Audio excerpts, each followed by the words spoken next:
Welcome to the Dr. Townsend Live program. I'm John Townsend, and this is a weekly Wednesdays from 2 to 3 Pacific. Have to remember that Wednesdays from 2 to 3 Pacific time, where it's live and it's a webinar, and I just answer basically questions that you have that you either get online with me and say, it's just your voice, not your face, for to make you confidential, or you text in questions. But really, I think the heart of it is that when people have a struggle, relationship thing, family thing, marriage thing, dating, business, leadership, career, emotions, we have those sort of personal kind of problems. Generally speaking, people call who've tried something. They just haven't sat there and gone, oh, I won't try anything. First time I'll do is call this guy. You've tried a lot of things. You've tried being nice. You've tried being reasonable. You've tried being rational. And sometimes nice, reasonable, and rational have not worked. And so what we like to do is to find another solution that actually solves things and makes things better. We do a lot of role plays here because people will find out, oh, there's a language I can use that can maybe get through the situation. And that's a big part of what people come away with is, oh, I saw how you did the role play with the person and their spouse. And I can see how things got better. And we also try to make something that doesn't assume that just you need to like try something harder. Generally speaking, trying harder didn't solve a lot of things, unless I went to college with a lot of engineers. I love engineers, like electrical and chemical and mechanical and tech. And what one of them told me was the first law of engineering is if it's broken, try a hammer. Second law of engineering is if it's broken, try a bigger hammer. And so their point was, keep going, which sometimes works. But I think the more relational kind of things probably need something else besides a hammer. Anyway, our producer is Stacy. She gets everything going, and she'll tell you how to get on with us, and we'll hope we have a productive hour for everybody. What a great community here. Hey, Stacy. Hey there, John. So glad to see you all this week or hear you all this week. If you are trying to call in and you're having some difficulties, bear with us. We do have a caller on the line. If you'll hold with us just a moment, we'll get right to you.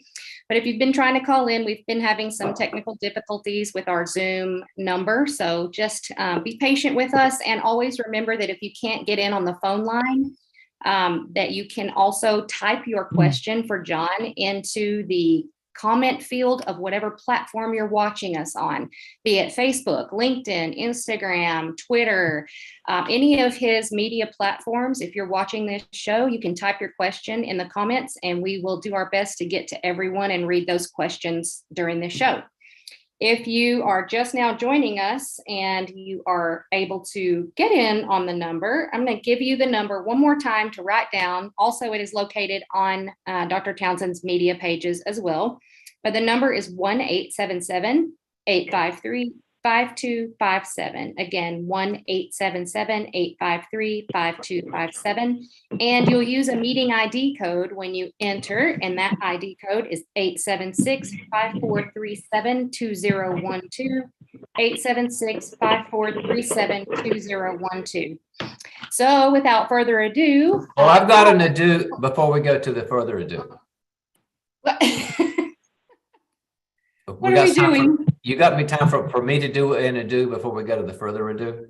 You have no time for an ado. You have no ado time. You have a live caller that's ready to talk to you. I've got to say something's going to take 30 seconds. 30 seconds. Hang with us, caller. I just want to tell our viewing community, we got to be appreciative of something like Zoom, of an organization like Zoom. We kind of gripe about it a lot, but when you think of the miracles they've done and what they do in intense pressure and weather systems and how complicated tech is, the fact that we're even on as regular as we are, I just feel grateful for us. So don't beat up on Zoom. They're doing a great job. That was my 30 seconds. 100% agree. Okay.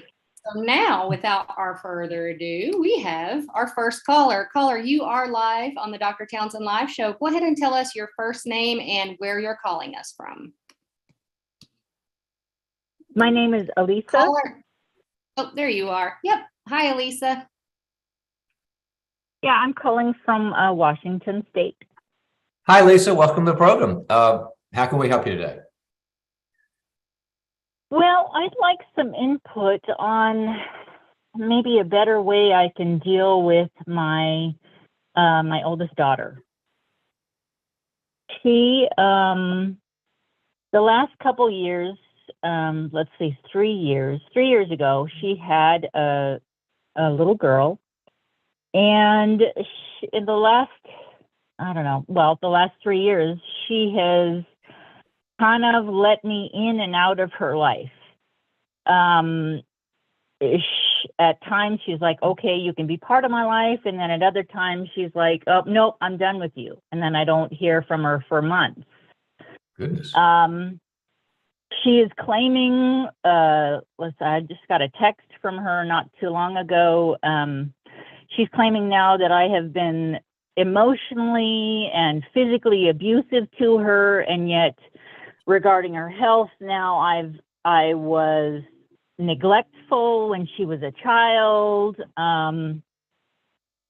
I'm just kind of trying to figure out my boundaries. She's feeling that I am not a safe person for her, and now she doesn't want me to have anything to do with her or her child.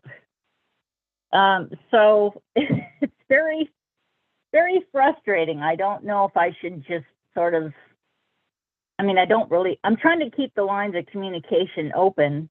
It's been via text, but Elisa, I'm just thinking about what you must be going through.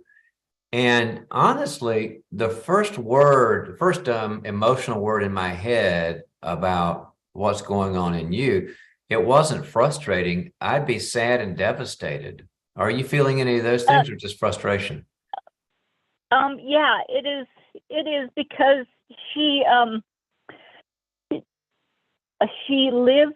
moved away about 5 years ago to Tennessee, and now she actually in the last 3 or 4 months has moved back home here to Washington. And she still just she just feels, there's no such thing as a perfect person. And I just, it's hard to know where all this is coming from. Right. In her last text, she said she's relayed stories to friends, and they just can't believe. She thought they were funny stories, and they think that I was abusive. And oh gosh, I think some of where she's coming from.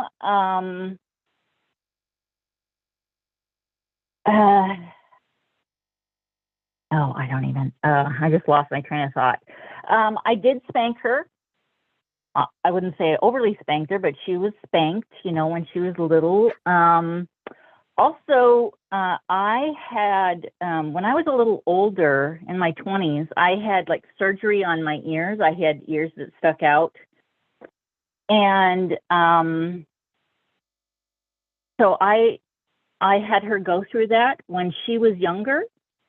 And I don't remember how old she was, maybe, 10 or 12. And she keeps talking about, bodily autonomy. And, 20 years ago, when this was done, I had no idea what that was, So I think, I'm guessing. I don't. All right. I'm guessing that these are the things she. Yeah, you're kind of like in a baseball game, and all the lights are out and the pitcher's pitching to you and there's nothing, but you're just swinging, but there's no way to tell what you're hitting. It's awful. And you feel confused. And this is not a way, whatever you did as a mom, for good or for bad, this is not a way to handle it. Have you ever seen on the show where I talk about having the note-taking conversation, Elisa? No. All right. No. Here's what we're going to do. Well, first, will she talk to you on the phone, or are you in the no contact for months right now?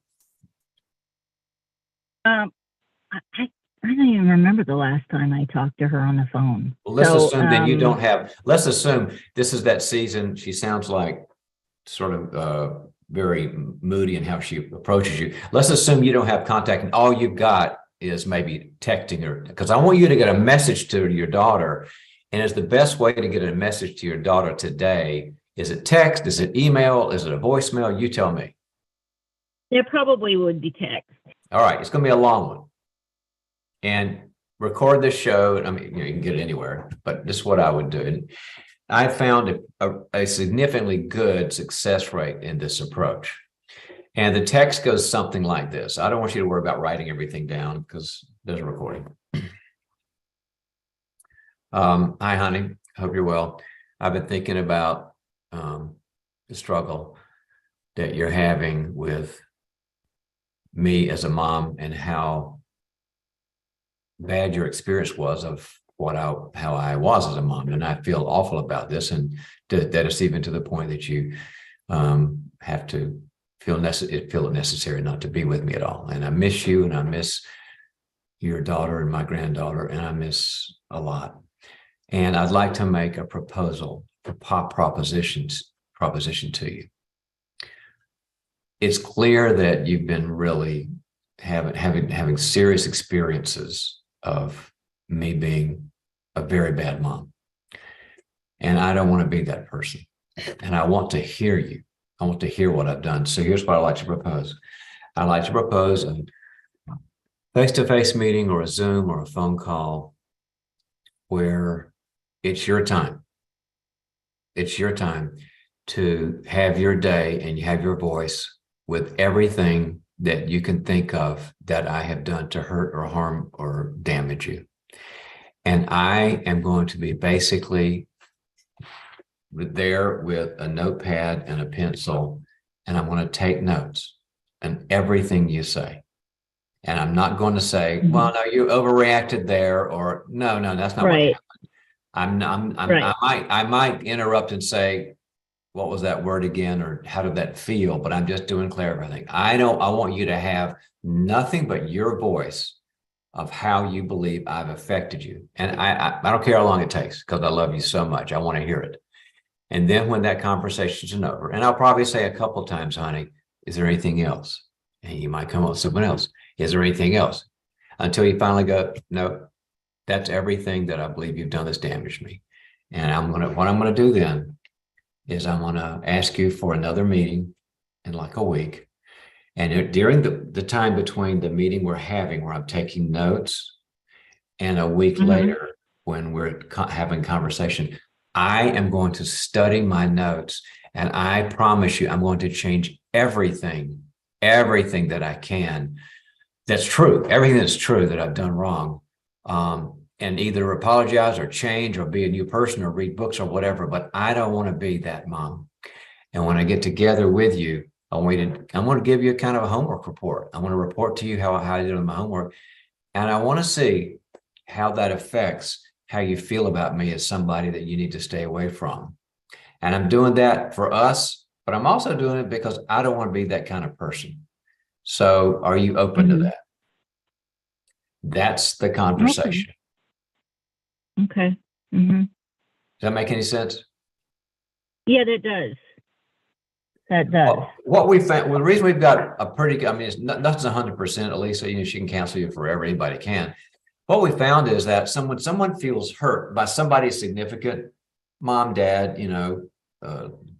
teacher, coach, pastor, there's a part of them that still wants it to work. Like a little child part that goes, I wish it were different. And maybe that part isn't buried so far into her unconscious yet, that the fact that you, what she considers the predator, are actually willing to listen to her, not minimize her, not disagree, not edit. In your head, you can edit, but not with her. Sometimes it takes that little young part, some air, and the part goes, there might be something here. She's actually hearing me and not disagreeing and not minimizing, not making excuses. And that part gets a little bit of hope. And then you build these little threads of connection, and those threads become strings, and those strings become cables. And those cables become strong. This is the first step. I want you to try it. And I want you to call back on the show later and tell me what her response was. And I hope it goes well for you, Lisa.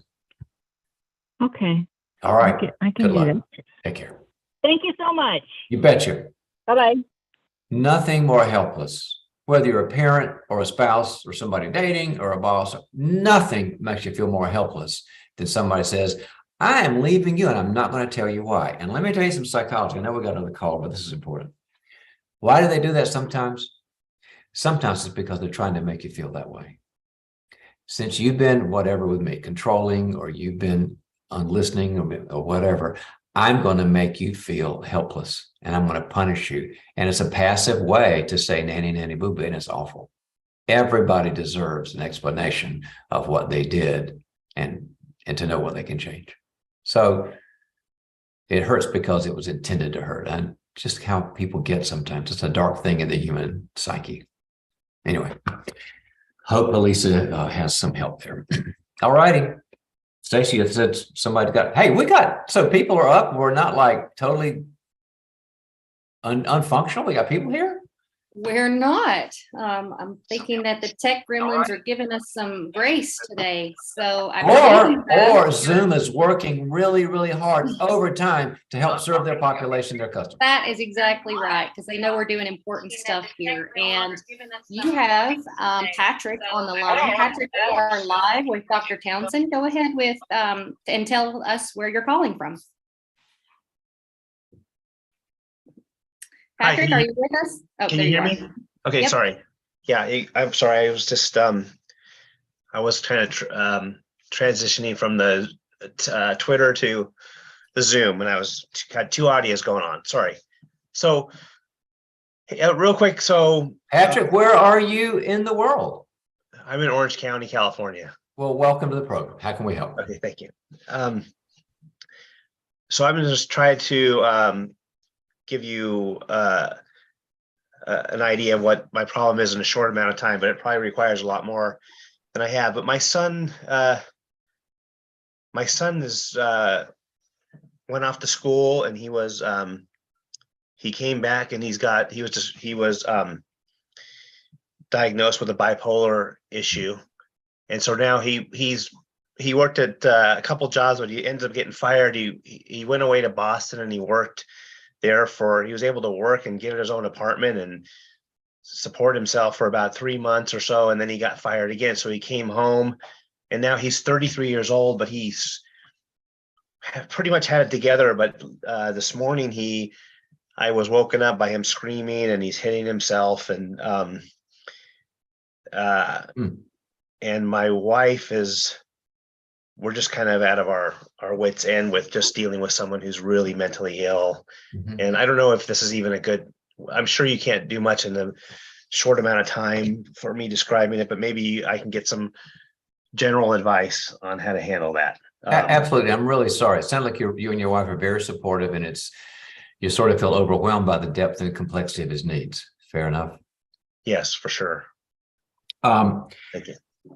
Was there a stressor he was experiencing, or a loss, or some obstacle when he went to bed last night? Let's start there. Well, he was starting a new job this morning, so that's probably it. After 2 failed jobs because of his condition, here's the 3rd job. There's pressure. Wants it to happen, but feels insecure, and then has some kind of night terror or something like that. Is that kind of what you're wondering? I think so. He was hitting himself and just screaming, and okay. I don't know how does a parents handle a severely mentally ill child? Well, the same way you would handle it if your roof came off your house. You wouldn't try to do it yourself. You get the professionals in. Yeah. So what is he seeing anybody who has a clinical degree right now? No, he says they're all dumb, and it's just a scam. So he doesn't want to see anybody. Yeah. Has he ever had mental health help? When he was in college, he was seeing a psychiatrist, and he was on some medication. He's on any medication right now.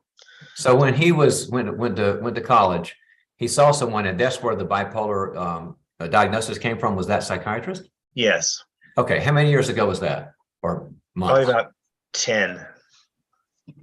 In his 20s. Okay. Since that time, he's had no mental health help? No, he has not. Okay. No. In his kind of right mind, when he's feeling good and all that, is he rational, or is he never rational? No, he is. He goes back and forth from sounding really rational. One minute saying something completely paranoid, and the next minute saying something rational. All right. Yeah.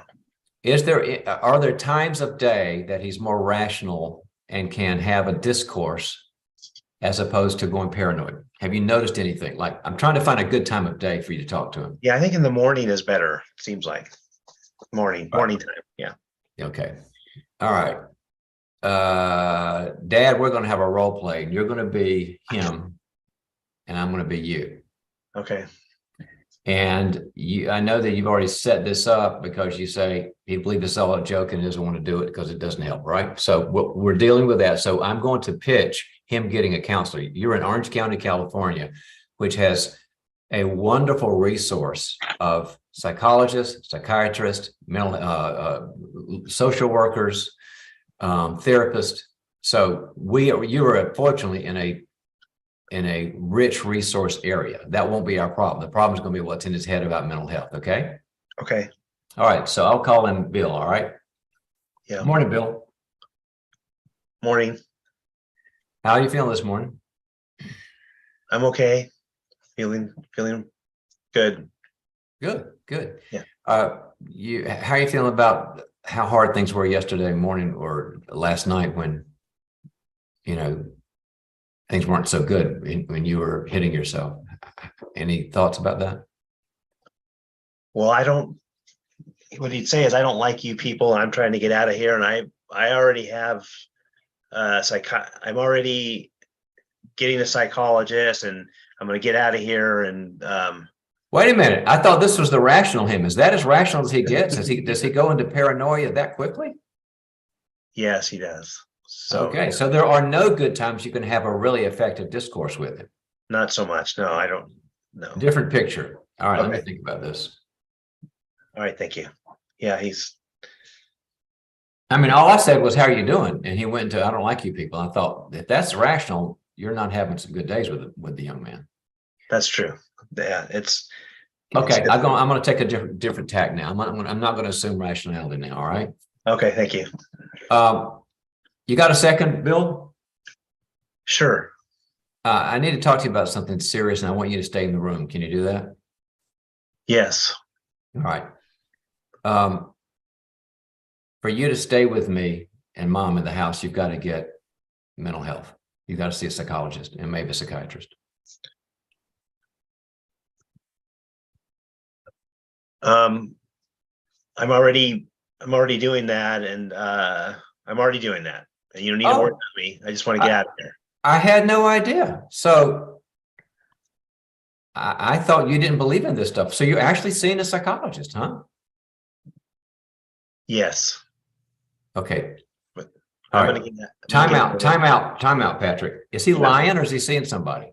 Well, he showed me some piece of paper. He just tends to. I told him when he was coming back that he had to do two things. He had to pay rent, and he had to see some kind of rent. Sure. And see a psychiatrist. Yeah, that's reasonable. Right. So then he said he wasn't going to do it. Then he called back and said, "Okay, I'll consider it." And then now he's just this morning when after he was hitting himself and screaming, he came downstairs to go to work, and he just immediately said, "I'm seeing a counselor. Show me some piece of paper, and then I don't want anything to do with you people. I want to be around with the people that I deserve to be around, and I'm out of here," kind of thing. I'm out of here means I'm moving out, or I'm walking out the door because you're toxic. I'm walking out the door because you're toxic. Yeah, I'm out of here until it's time to eat dinner. Then I'll be back, right? Yeah, totally. Yeah. Well, all right. Yeah. Okay. Let me. He is rational sometimes. He says he doesn't like to live alone, and no. He's not rational. Don't even try to make sense of it, Patrick. This is just, we got to get him in the right help. Okay, thanks. All right. Okay. So, well, I'm glad. Can I see the piece of paper again, Patrick? I wasn't aware of this. Yeah, he just ran out, so I didn't get a chance to see it. So. Well, this is tomorrow now. Yeah, right. I'm queuing you up for a conversation tomorrow. Okay. Can I see the piece of paper again? Because I'd love to. Are you paying for the psychiatrist or the psychologist? Yes. Yeah. I'd like to know, because I'm certainly happy to pay for this, but I need to see the receipt or whatever that validates that you're doing. Can you show it to me? I don't want to be, I don't want you to be in my business and you're always in my business and. Okay. All right. I don't want to be that helicopter dad. If you won't show me that, we've got two options. I want you to stay here as long as you can, as long as it's working and you're healthy and growing and healing and, and doing something with the money. So here's the two options, and I would love you to do this. One would be, I'd like to go to one session with your psychologist or psychiatrist where I can tell him my concerns. Okay. Yeah. Or if you don't want me to see your psychologist because it feels like I'm in your business, I'll find another one. You keep seeing yours if they're good. And then we will have a session with that person and they will do an analysis of you, me, and the relationship. Which one, would either one work for you? Yeah, I'm not sure how you'd respond to that, but that's well, you know him better than I do. Just kind of go with it, Patrick. No, I'm going to do my own. I'm going to see my own person, and I just these people. Then he kind of transfers in these people. I'm tired of them being in my business. Those black people. He just goes off into some. Oh, he goes into racist rant. Okay. Yeah. I am so sorry that you're not happy and that you consider me intrusive and that you're just not doing well. And as someone who loves you and your dad, I need to insist you're seeing somebody competent. And if you won't let me verify that the person is seeing you and you won't let me go to somebody else, I'll probably have to take away the money for this person, and you have to find your own money to pay for this person. And there'll be a point where I'll probably ask you to find somewhere else to live for a while. And I'm serious. I'm scared. I'm terrified. Yeah. And I've got to do something. Either one of those work for you? No, I'm just going to I'm going to do this myself. I'm going to be out of here and goodbye. He runs out like we sometimes immediately when he'll just get in his car. No, he needs medication. And so have another conversation. You've got to get the medication. I've got to know about it to know it's legit.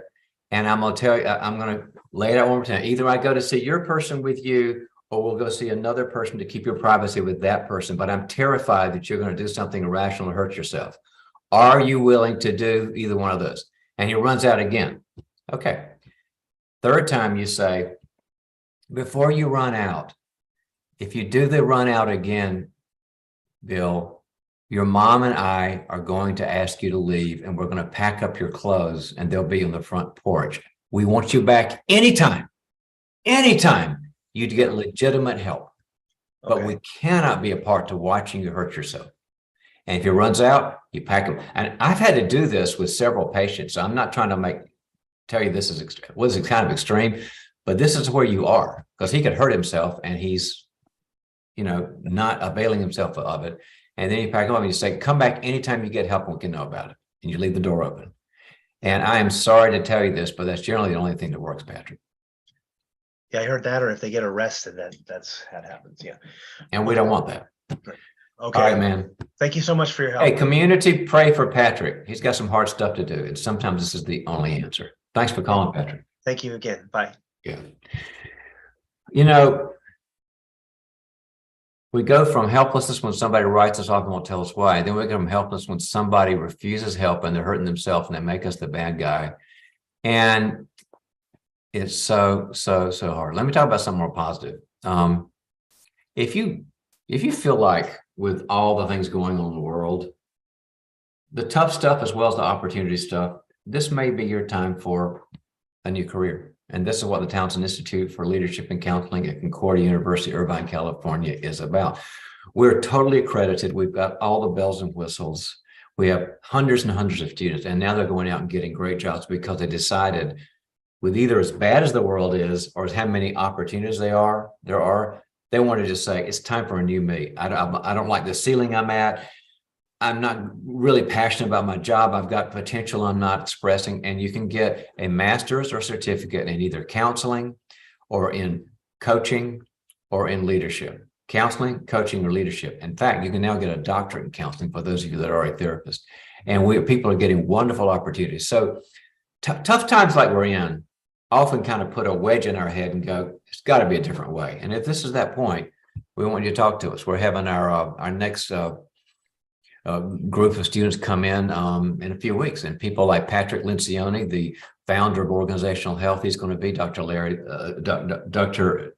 Michael Lyle, well-known psychiatrist. We've got leadership people, psychologists, and these sorts of people. They come in and Zoom with us, or they come in live, but we get really, really good people. We've got a ton of great PhD faculty to help you. So let us know. And we've got an information session. We have them on a couple nights February ago. the 13th. What'd you say, Stacey? February 13th. Yeah, 13 days from now. We got people from all over the world will come in, show their interest, and just, get online. And then I talk about the program and its unique values, its differentials, differentials. And the professors come in, and you can talk to them personally about your questions about career, what a coursework like, the time involvement, money, and all that. And so show up. That's where everybody kind of gets the big information, but you got to register for that. So go to Stacey's link and do that. But this may be your time that you've been waiting for. Okay, Stacey, All right. somebody's are in the queue, as you say. That is correct. Looks like you have Diane on the line. Diane, you are live with Dr. Townsend. Go ahead and tell us where you're calling us from. Well, I'm calling from Anaheim. Hi, Diane. Hi, not far away. No.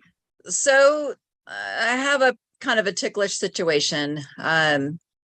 We have an adult son who we've known for quite a while, diagnosed with bipolar, and he seems to resent me, and it doesn't seem to matter what I do to try to. I've approached the subjects with him, trying to get him to open up several times, and he basically just shuts it down very quickly. We're in a position where we help them babysit grandchildren and whatever else. He's married and has children. Yes.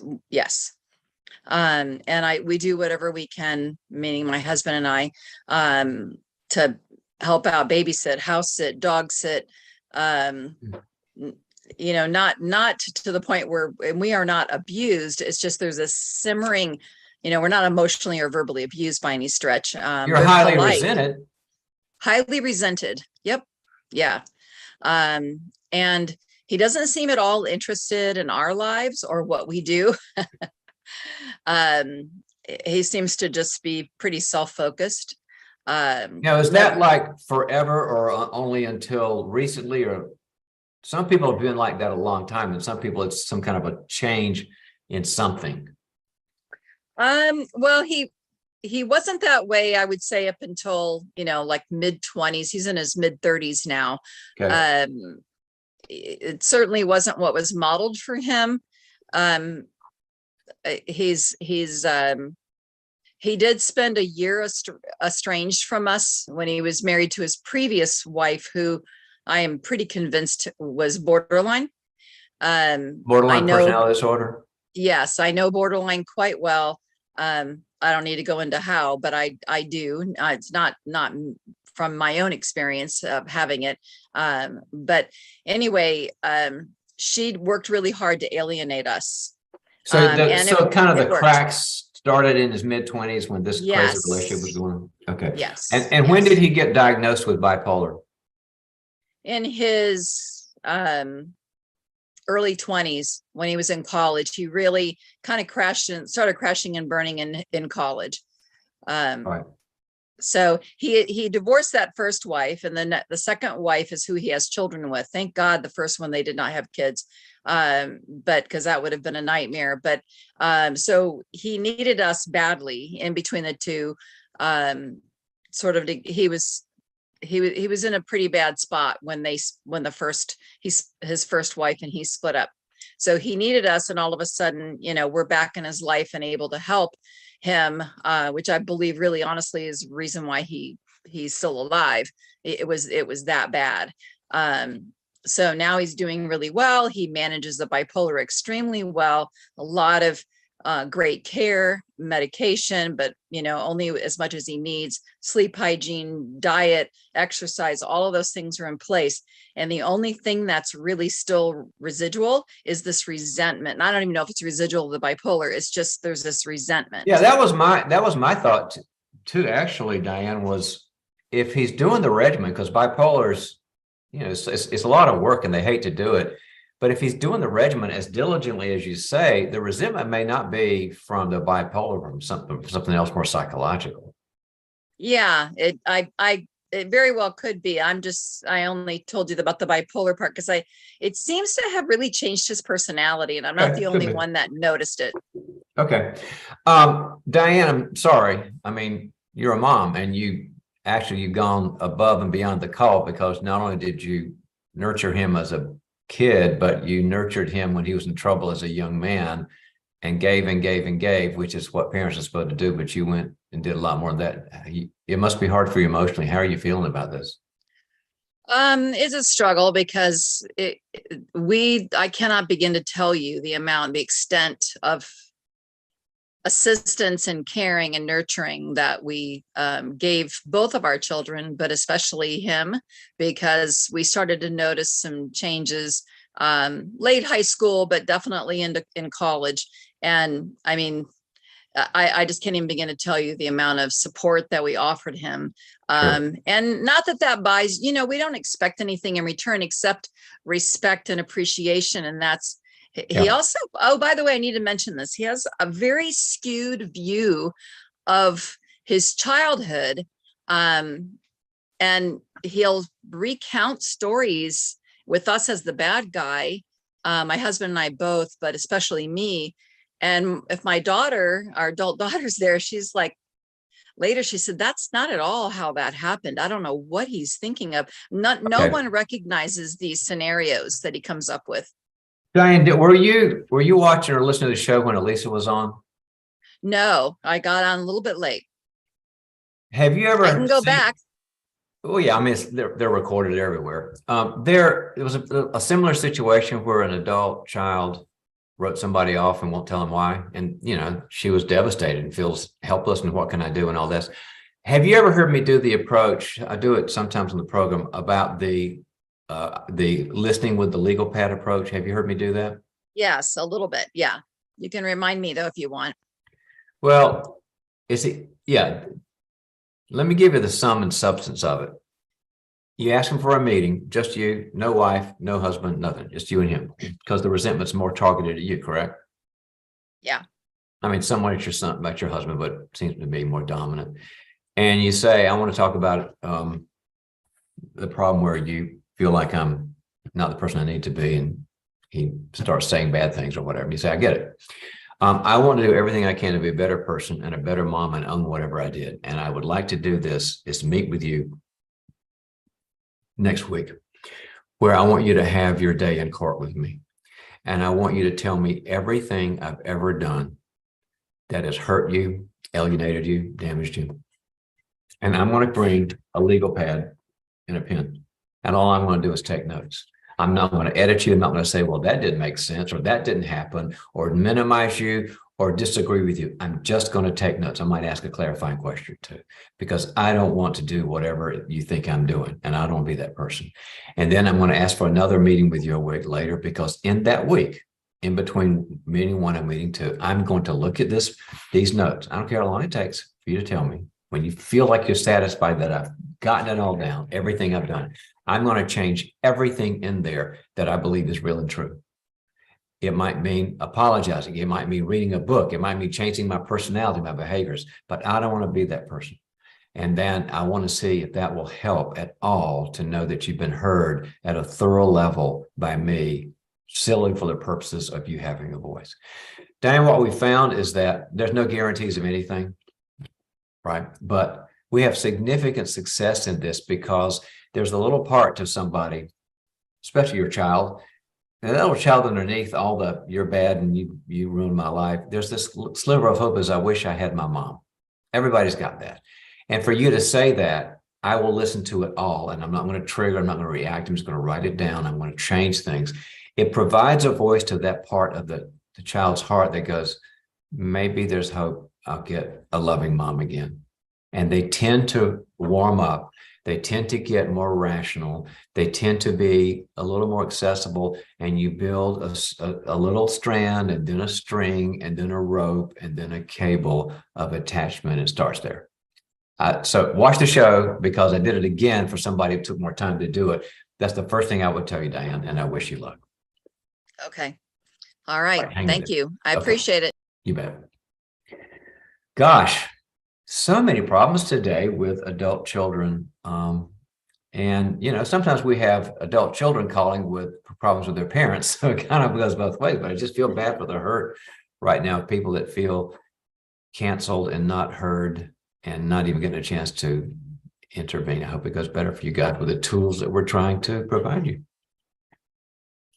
Okay, John. Well, it seems like today is the day for parents that are needing help with their adult children, because your next question is coming from Kim over on your Facebook. She's watching you on Facebook Live now, and she says, hello, Dr. Townsend. Our adult son is living with his girlfriend. We've seen a lot of red flags with her when they were visiting us during the holidays. She shared that she has depression, ADD, and PTSD. This obviously concerns us even more for our son if they went forward with a marriage. We understand it is his life and choice of partners, and have not said anything about our concerns. Should we mention the disclosure she shared with us about her depression, ADD, and PTSD? And how, if so, how should we bring that up with him? I would think he knew already, but I wanted to make sure. So the disclosure was only to Kim and her husband, not with their son present in the conversation? Correct. And from the way she types, it looks like it was just a conversation between the two of them. Oh, between the two of them. Just mom and girlfriend.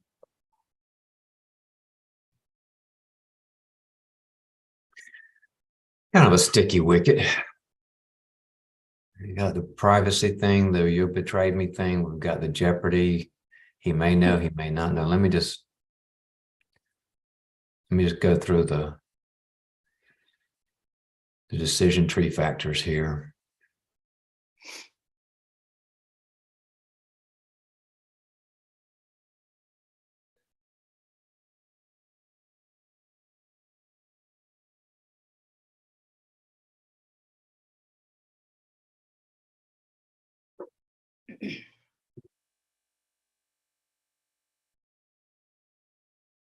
Yeah, if you just call them and say she said this, if they get married, you've got years and years of problems, serious problems with them. Of her saying, your mother's not safe and all this. Counterbalanced by what if he marries her without knowing that, and he could be in a world of hurt.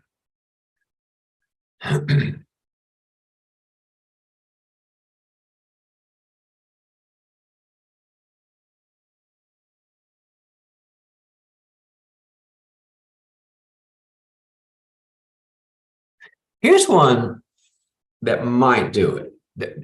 Bear in mind, we're not looking at magic pills on these kind of questions. These are sort of like, which has got the best chance for a win, but there's also negative stuff to it. We're in that kind of world here. So anybody that's sort of a perfectionist is not going to, probably not your show for today. But substantive answers. I see a couple things that can happen. One is to have another meeting with the young lady and say, I feel bad for what you've been through, and I appreciate your vulnerability. Depression, ADD, PTSD, that was real. I mean, you took a chance with me and I appreciate it. And I want to be compassionate about that, because that's a struggle. Have you told Sam? Because you have a very important relationship with him.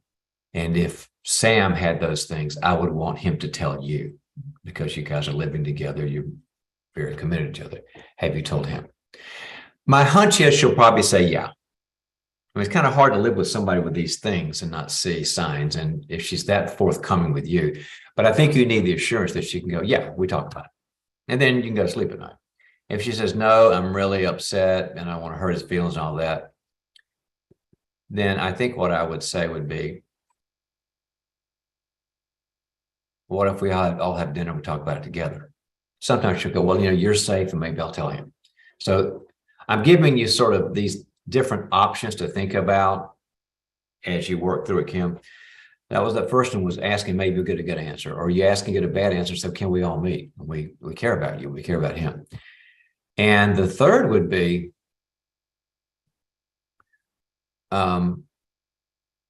when is to say, I want to pay for you guys to have couples counseling, 10 sessions of couples counseling. Well, you pay $5, we'll pay the rest if you don't have any money. Everybody's got to have skin in the game.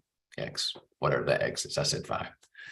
And I would like for y'all to do that, because if you're getting committed, it's always good to know what our son's, strengths and weaknesses are, what yours are, and we're happy to have that happen. And if she's those things, it'll come out in those 10 sessions.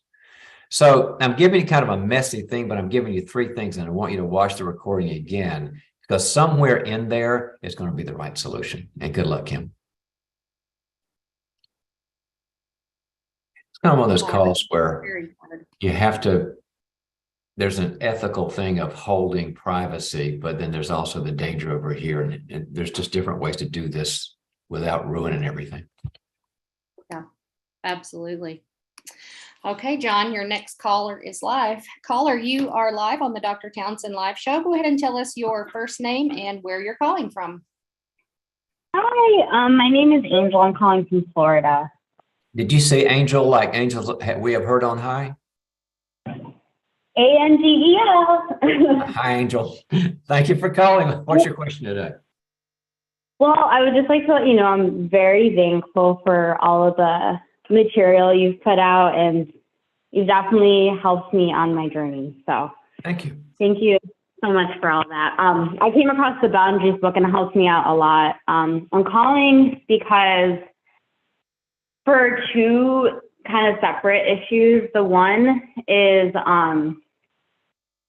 I have a friend who I definitely feel like there have been some boundaries crossed, and I just wanted a little bit of wisdom on that. So I don't know if you want me to like just get into some more detail. Is that okay? Or Is what okay? oh, so I wanted to tell you about a little bit. I'll be quick, but I have a friend, and so I had a pretty tough past 2 years, or 2020 to 2022. I'm in a better place now. I'm happier, but I had attempted to take my life. Oh, and God I'm is really good. sorry. So God is good. So I'm just thankful. I'm a lot better now. But I definitely got into that state of mind. I was like a born again Christian at that point in time, but I used to interpret, and the Boundaries book talks about it a lot, but I used to interpret certain situations really incorrectly, and I would feel like signing up for everything was godly. And so one is me getting into that state of mind where I felt helpless. I felt like God gave up on me. A lot of my people that were closest to me were kind of speaking a lot of mean things over me, or weren't really treating me right. But I didn't have the boundaries to really stand up for myself. And fast forward, I have a child. I have my baby. I have a baby, and I'm married, and my baby's 1 now. And this one friend, she wasn't really very compassionate when that happened. When I was in my hospitalization and stuff like that. And during that time period, my brother also had cancer. Oh, gosh.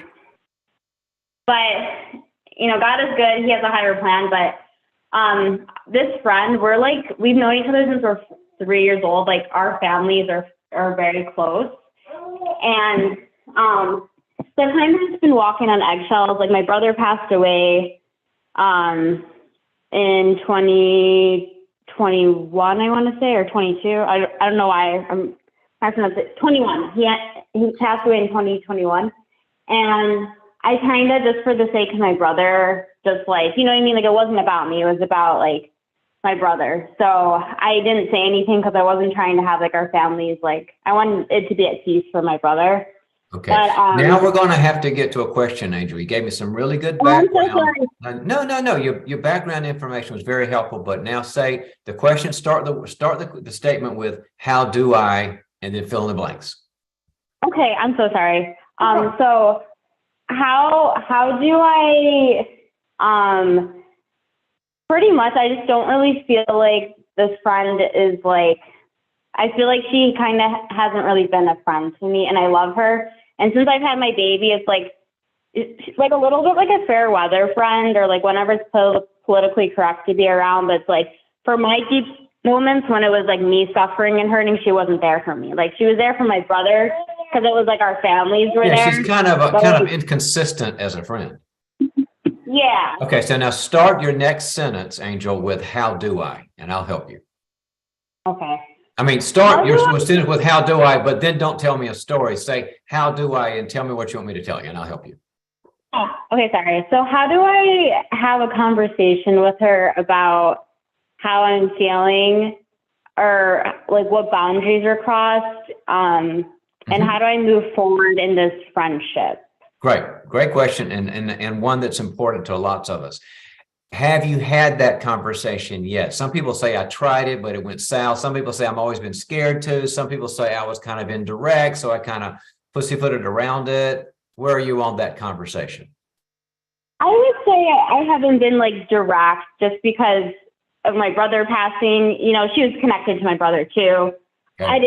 I didn't want to, like, it wasn't the right time. That's right. It was the wrong about- time. Okay. Now that I know what the question is, and it's a great question, I need to know what you want to come out of it, what outcome you want in the conversation. For example, you might say, I want her to be a consistent friend, or I don't want her to trash me, or I don't want her to like be there and not be there. So give me one great outcome you want from this conversation. I just want her to learn. And so that way, moving forward, like if somebody else in her life has, No, we're not doing that. We are not doing it that you don't have any needs here and you hope that she helps the universe one day. No, Angel.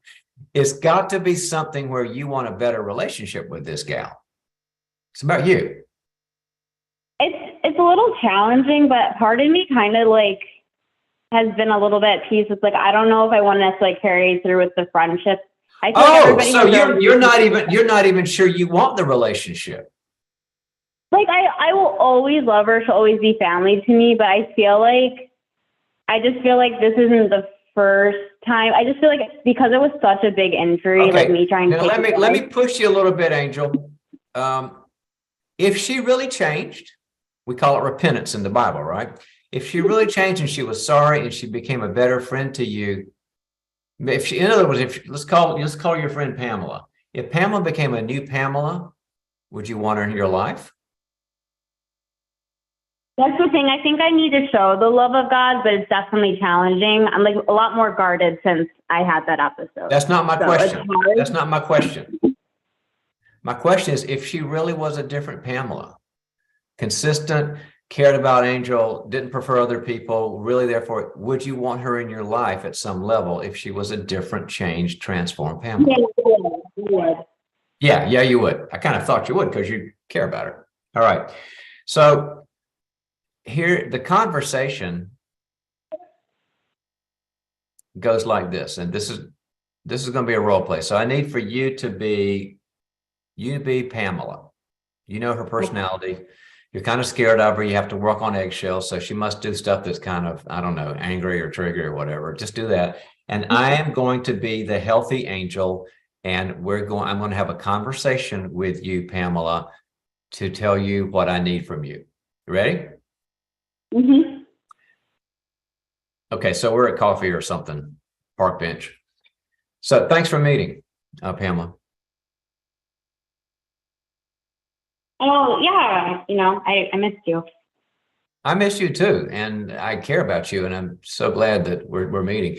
The reason I wanted to meet was because, I'm into this self-improvement stuff and all that, and I found something that might help you and I have an even better relationship. Is that something that would be okay to talk about? Sure. You sound hesitant. Yeah, that's how she would be.